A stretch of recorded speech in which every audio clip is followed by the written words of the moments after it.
Hello, ladies and gentlemen, and welcome to another episode of the Daily Friends Show. We're back this week with me, your host, Nicholas Lorimer, and joining me today on the podcast is Sara. Sara, how are you doing? Good, thanks. Good, thanks, Nick. And you? I'm very good, thank you. And Marius Roodt. Marius, how are you doing? How's it, guys? Doing all right today? Very good.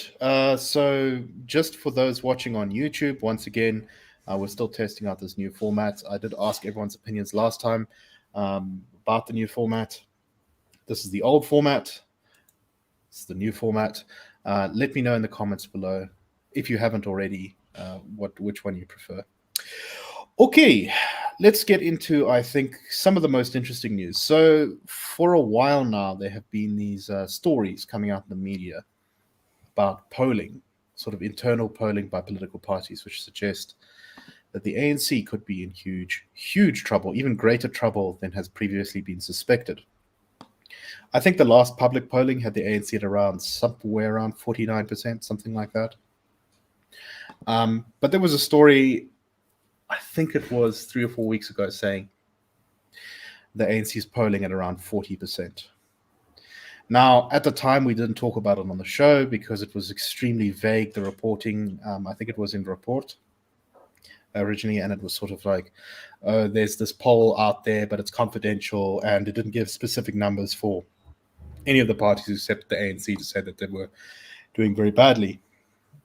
Well, we seem to have had another kind of follow-up there, which claims to be from two sources. One is that a report given to the ANC during their elective conference in December, as well as allegedly some more leaked internal ANC polls, which suggest that, I think it was last week or the week before, the ANC dropped to 37% in an ANC internal poll of the electorate. Now, this is 20% less than they got in the 2019 national election, and it's, I think, assuming a 56% voter turnout next year, which would be quite a bit down from 2019, and a bit up from the municipal election in 2021, which is, I think, a reasonable guess as to what the size of the electorate will be. But interestingly, it also gave some other numbers for other political parties. So often with these polls, you don't know, what does it mean? When you say the ANC's got 37%, does that mean that there's a bunch of voters who refuse to say who they're going to support? What are the other parties on? It's very difficult to kind of work out what's going here. This report suggests that the DA is sitting on around 27% currently, the EFF around 10%, the IFP 6%, Action SA 4%, and the Freedom Front Plus 2%. So if this ends up being our election result in 2024, I think it's safe to say that the results will be quite profound for the political landscape in South Africa. So Marius, let me start with you. What do you make of this poll? Do you buy it? Do you think that we should take it seriously? It's a little bit odd when it's kind of reported in the media like this and we don't have a straightforward breakdown of the methodology and stuff. What are your thoughts on this? It's hard to say. There have been a couple of polls recently. One from our former colleague or boss, Frans Cronje, his new outfit, which had the ANC at still about 50%. And this poll came out about towards the end of last year, so before load shedding was getting really bad. So, I can buy that the ANC is at 37%, but we know the ANC is also good at the squeeze just before elections, where they come and they really get their, get the vote out, get their supporters out, and so on. But there was also the old ANC, which had money. This current ANC is pretty much broke, I think. So I don't know how much money they're going to have to actually get their supporters out and so on. So the best poll is always actually elections.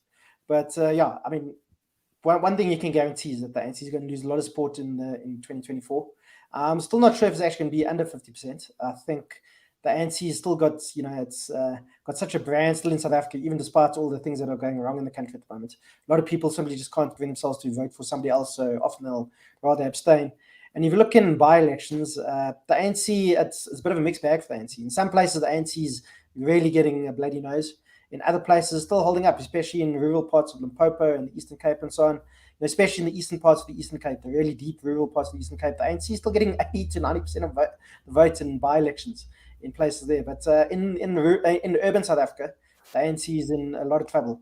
There's only data points of one, but there was a by-election in Soweto last year where the ANC, it was an ANC ward where in the 2021 election they got about 50 or 60% of the votes.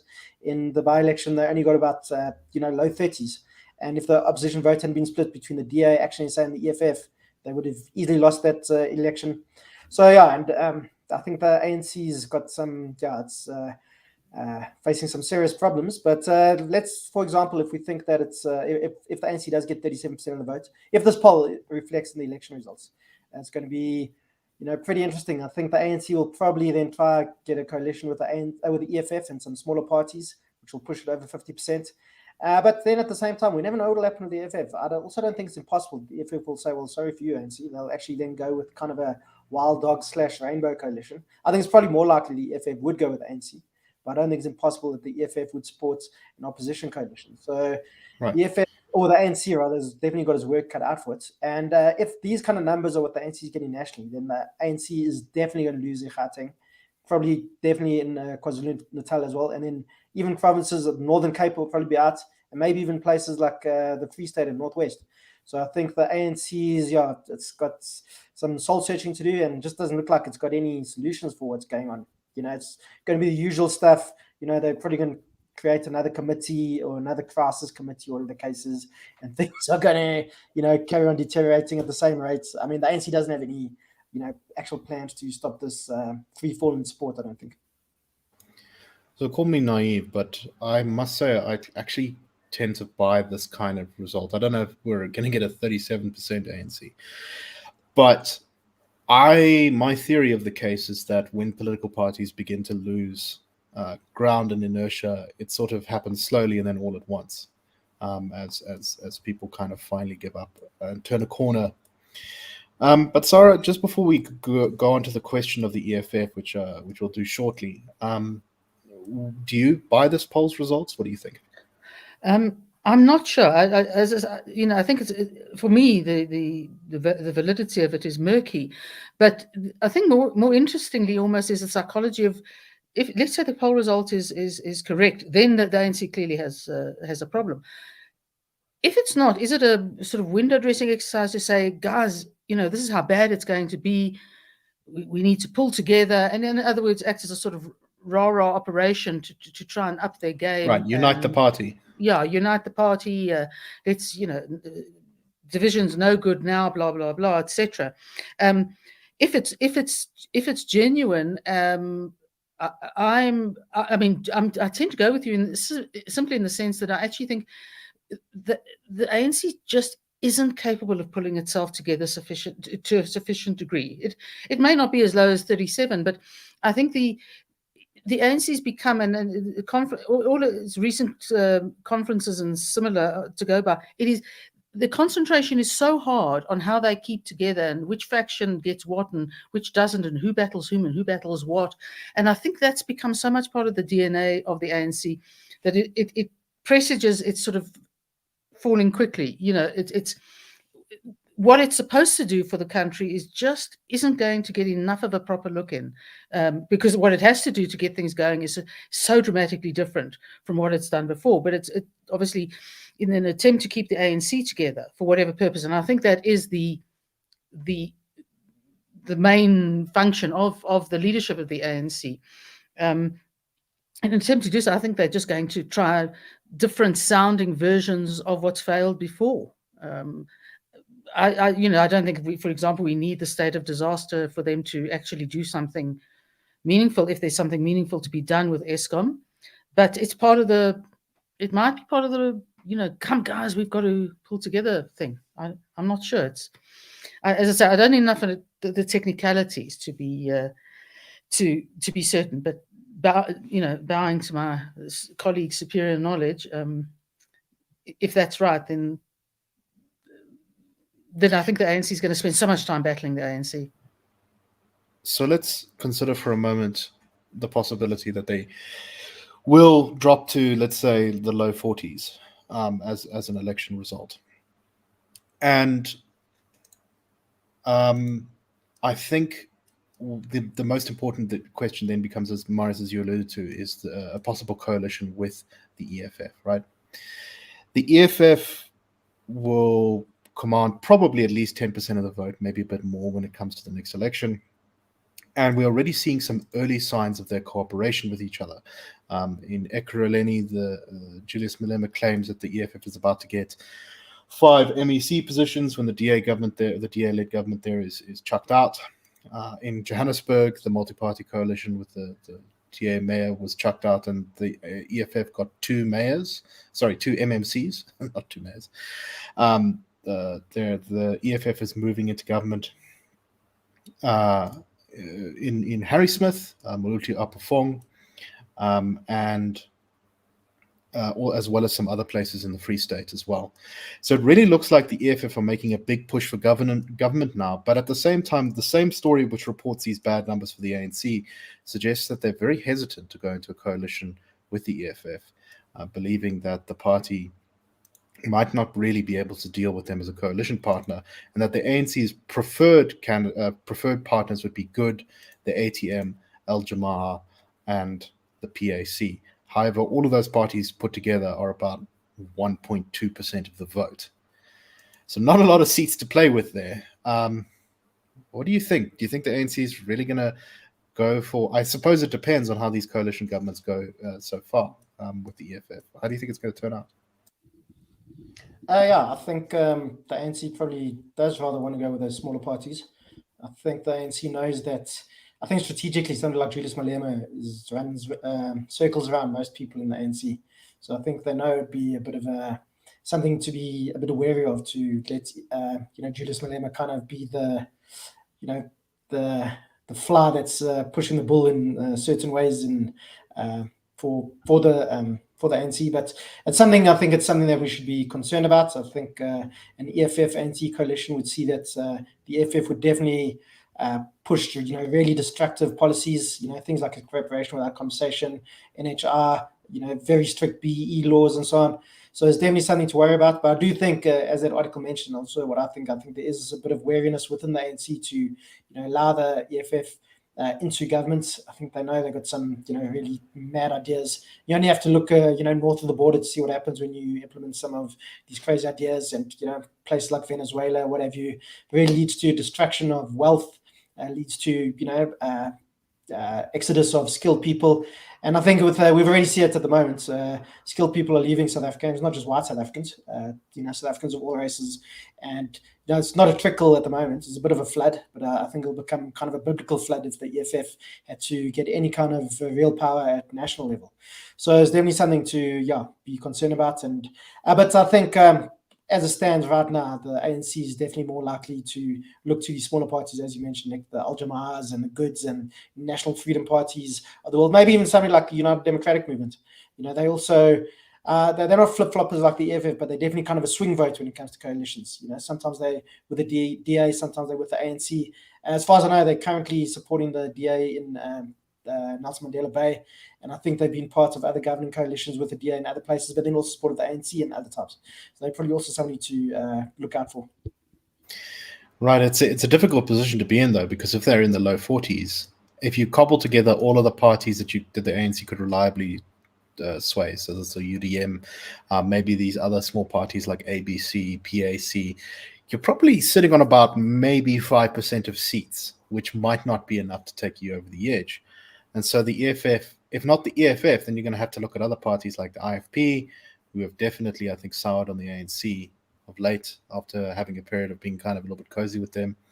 Action SA have said they're never going to coalition with the ANC, so that's probably dead. The Freedom Front, of course, not. And of course, there's always the DA. The Freedom Front, remember, Peter Mulder was a deputy cabinet minister under Jacob Zuma. Yes, so but that did hurt them. I think their official policy is that they will never do that again, because they didn't get a lot of bang for their buck for that. Sara, what are your thoughts on the prospect of what the ANC's coalition options are going into the next election? But you see, I think you've got a situation where the ANC's, if the Paul is correct, is dropping. The EFF may not be increasing, but the EFF is Julius Malema and his personality. And if there's one thing we know, he's wily, he's strategic, he's a crowd drawer. And I think in that respect he's a threat, because if he brings all his sort of talents into play in a fractured ANC with sort of its lousy do nothing leadership, I think I think even they would be afraid they might end up with something they can't control. And once they cede control to him, I think most of us would say that, the ANC pretty much becomes his. And I wouldn't put it past him. I don't think he's afraid to do anything. I don't think he would go softly, but I think he will just he would go in there and start working the room. And so I think the ANC might be very careful. Particularly, it's one thing to do it at municipal level, but to do it at national level, although the stakes are high, you want to be in big government. It's also, I think, the most risky place to be with the EFF. And maybe we'll have the situation where we're all just sort of floating around, where the opposition's got its groups together and the ANC's got its plus the rats and mice. And then what happens? But I think a few years ago the ANC might have thought they could manage the EFF. I don't think that they would be very unwise to think so now. Yes, and interestingly enough, the more they need the EFF, the more dangerous a coalition with them might be, right? If the ANC does as badly as getting, let's say, absolute bottom of the barrel, 36% or something in the next election, and they need the EFF to be in a coalition to get them over the edge. Wow, what a terrible place to be. Yeah, exactly. I wouldn't want to be in that position. But interesting times are afoot indeed. But we'll obviously keep a close eye. Yeah, go ahead. Sorry, I just want to, so when you're talking about how parties can lose support quite quickly, I just want to, a lot of people say people will vote for the ANC forever, which, if you just have a look at election results, especially in the cities, the ANC has gone from being a 60% party in Tshwane and Joburg and Ekurhuleni and eThekwini to barely being a 30% party in Johannesburg in 2 elections. And even if you add the ANC and EFF vote in Joburg and Ekurhuleni, they're below 45%. So, it's I think people do a disservice of South African voters, think they're just going to, they're these kind of automatons that just rock up at the ballot box and vote ANC without any thought. So of course, there's people who are going to vote ANC till the day they die, but that's every country in the world. And, during apartheid, the people are going to vote for the Nats every day till they die. It doesn't matter what they did. People in the UK will vote for Labour for every day. That's what a party like the PAC is running on entirely. Exactly. But it's not just a South African thing, but I think it just shows that, the ANC stranglehold on South African politics is coming to an end. And yeah, I've said it before, we're coming, in the next transition in South African politics after 1994, when we're going into real multi-party politics. And yeah, I think it's going to be interesting. So buckle your seatbelts, I think. 100%. All right. Let's talk about something a little bit interesting, I think, and unique to South Africa's political system, is the phenomenon of what we might call the bungee MP, or the bungee politician. So this is because of the way our political system works, where we all have these list systems, no one is on a constituency. It's very easy for a political party to just remove a political figure and then swap them out to somewhere else, maybe move them to a government position here, or move them to an internal party position over here, or maybe even just move them to a different legislative body in the country. And we've seen an example of this. The ANC has asked 4 of its MPs to resign to make way for 4 new MPs who they were going to bring into Parliament. Based off of the internal elective conference. All political parties in the country do this, the DA, the ANC, EFF, everyone does this to some degree, but probably the worst offenders are the EFF, who have an enormous turnover in their MPs and MPLs, who are constantly being replaced by the party. Of the ANC MPs to go, one of them is Mervyn Drix, who was probably expected to go. He voted to continue the Phala Phala investigation against Ramaphosa, and he's had some, shall we say, explosive falling out with people in the ANC. Yes, I believe called Phumzile van Dam a prostitute in the House of Parliament. So clearly not a guy who sits well And then I think the most interesting of the ones they've moved out of Parliament is the Honourable Mfiko, who was an MMC in Johannesburg for a very long time, until in October of 2022. Presumably, I think this was while the sort of DA was in government in Joburg, or the coalition was in government in Joburg, was moved to the National Assembly, and now has been asked to resign from the National Assembly so that she can take up a role in the Gauteng legislature. So it's really sort of, you're just getting used to being an MP, and then suddenly, oh no, you're going to the Gauteng legislature to focus on Gauteng issues. Sara, what do you make of this? I mean, there's something that feels, so this is all perfectly within the rules. Political parties are allowed to do this. There's nothing illegitimate about it. And yet it just feels a little bit dysfunctional, doesn't it? Well, it sort of feels, I don't know. I mean, can you imagine you get an email from Julius Malema saying, I want your resignation letter by Thursday. I'm not going to say the party, but I've heard a story that one of the smaller parties, the leader made all of the MPs sign a letter of resignation ahead of time that they could then produce to fire them at will. I think with Julius, you wouldn't have to do anything ahead of time. You just, WhatsApp. And I feel sorry. I mean, can you imagine if those guys are not redeployed to the province or to a city, they suddenly lose substantial income, etc., etc. And we know what the ANC has done to employment in this country. But it does have the sort of, I mean, even though people can expect it will happen, there must be a real sense of kind of, I've given, or I pretend I gave, or I was loyal. And then, Sikle Zikalala is coming in, and obviously, who's guy goes deputy president from Gauteng. The people who they're going to be people who will fill those positions and who will need to fill that position. But as I say, I think if I were in position, I'd feel really miffed, even if I know that this could happen and this is going to happen and one's going to make way. I mean, the interesting thing about, the not so interesting thing about the ANC is you look at the 4 people that have come in, and it's like, so what? It's not as if suddenly there's whole new life coming in to G up the ANC in the National Assembly. It's like more of the same old, which one's not surprised. But I mean, Zikalala loses the governance of KZN. He's kicked upstairs, and I don't know. It's just a sort of it's sort of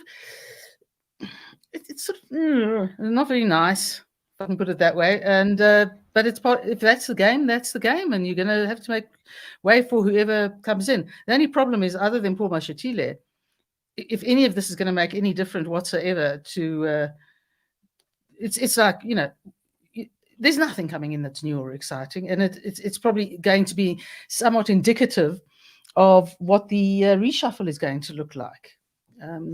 Nothing new, nothing able. So Marius, you said before the show that your kind of concern is that no one seems to have any respect for institutional integrity. We do see that it doesn't matter what institution you're looking at, but when you have people who are there for a very long time, whether it's a parliament, whether it's a business, whatever it is, you kind of build up a bit of a culture and structures, and things have a way of working themselves more effectively usually. And when you just sort of bungee people around from position to position, I think it really undermines that. Don't you agree? Yeah, I agree. I mean, you can see from, often the most effective MPs are people who've been there for like really long. Example is, he was the DA guy. I think his first name was James. He was, sorry, it escapes me now, but he was, I think he was a Gautenga. And he'd been in the PFP, then the DP, then the DA. And he only left recently. I think he retired in 2019. Yes, James South. James South, yes. Yeah. And he was a guy, like really an effective MP. And, because he knew that, the place backwards. And I think if you're just, moving people around, there's no time to build up any institutional knowledge and so on. But something that I was just looking now, there's a column by our former colleague, Gareth van Onselen, in 2018. And this was in 2018. He said at the time, 61% of EFF MPs had been replaced at some point. So this was in 4 years, more than half the MPs have been moved around and so on. So it's clear there's no effort to build a strong caucus or whatever. I think for a lot of political parties, maybe the DA possibly as well, putting people as MPs is also a form of patronage in a way. Here we go. You're going to get a nice big salary for 5 years. Just keep quiet and don't rock the boat too much. And I think that's certainly the case with parties like the ANC and the EFF. So it's a bit disappointing, but I think if we had a system where, I think we need a mixed system, but a system where what you have in the UK, for example, where people are elected from constituencies. If an MP resigns, then you have to have a by-election in place. You can't just go stick a new person in. So I think from that point of view, that's people are a bit more reluctant to resign so easily and so on. Exactly, and South Africa already has that system. So when I, for example, was a DA ward councillor, only at municipal level for people right at municipal level, yeah. And I resigned, there had to be a by-election, which did not make the DA very happy with me, I must say. But also, you were in a safe DA seat, right? So it's people who in a marginal seat, then it's even it's going to be an even bigger issue, and then you really have to worry. Yeah, but when it comes to by-elections, I think there's often even not necessarily such a thing as a safe seat, in the sense that who's going to win certain seats, but the results you do still have to kind of campaign in them, because the results often have a national impact. Because people like us will talk about them and say, "Oh, look, the ANC held on to this ward, but they went down 30% or something like that." And I think as our politics gets more competitive, even safe seats become areas of contestation. But I think also people living in safe seats, if they say you live in a safe DA ward and the DA does zero campaigning, you'll think, well, these people take me for granted. Why, I might exactly think about voting for someone else in the next election. My vote isn't necessarily going to go to them. They need to actually come say, vote for us because of this. Any final thoughts, Sara? No, really, just to say that it's exactly. I mean, the fact that you sort of party bosses can just sort of play around with you and shuffle you and sort of chuck you out, and it so removes us from the idea of voting for somebody that represents you, and we so desperately need to have an element of that in our system. And otherwise, it's really they play the game, and the only moment of real power we have is in a by-election or an election of any kind. For that one act, we all have equal power, and the government, the parties have none until the votes are tallied. So that's it. That's as far as we go. We don't. Right, and this is why I think the idea of putting the municipal and national government elections on the same day is terrible, because it would give us even fewer opportunities to engage with government. Yeah. All right, we don't have a lot of time, but very briefly, Cricket South Africa has South Africa has recently hosted a T20 tournament that's been considered a bit of a success, and Cricket South Africa is very upset that they're not getting the credit for it being a success. Marius, your thoughts? Yeah, just standard. The tournament's been a success despite Cricket South Africa, not because of it. And the reason it's been a success because they've been pretty hands off. Also because a lot of money's come in from India. Which, all the 6 franchises were bought by Indian companies, which also own franchises in the Indian Premier League. So I just think it's kind of a microcosm of what happens in South Africa too. If you say the CSA is the equivalent of the government, things work despite the government, and they work because there's people with skills like Graham Smith. It's worked because Graham Smith has been the commissioner for this league, and because you see money coming in from abroad. People want something to work if they're putting in lots of money. I mean, literally millions of rands have gone into these franchises. So it's in the interest for these Indian companies that own these teams for to win. Another issue in this new T20 league, there's been no quotas, so teams are picked completely with no thought given to racial makeup. And, surprise, surprise, these teams are still mixed. They're still, black players are still getting picked. So, and people like playing South Africa, Christo Rabada, Lungi and Gidi, but even younger guys that maybe people won't really have heard of, or, Aaron Pangiso's, stalwart has played, Frisco Adams, a whole bunch of guys. So it also shows that, people pick on talent, and you will get diverse teams and whatever. You don't need to have hard racial quotas, which nobody likes. But yeah, I just think it's great that it's been tournament's been a success, and it's also a bit of a poke in the eye for Cricket South Africa, which I've liked. Yeah, it's almost as if hard racial quotas are a counterproductive policy that does nothing except divide people and poison the well. Anyway, on that note, we are out of time, so I'm afraid we're going to have to close. But thank you very much for watching. I hope that you guys enjoyed the show. We will be back tomorrow. Please remember to subscribe to us if you enjoy us and like the video. Anyway, have a great day. We'll see you tomorrow. Cheers, everyone.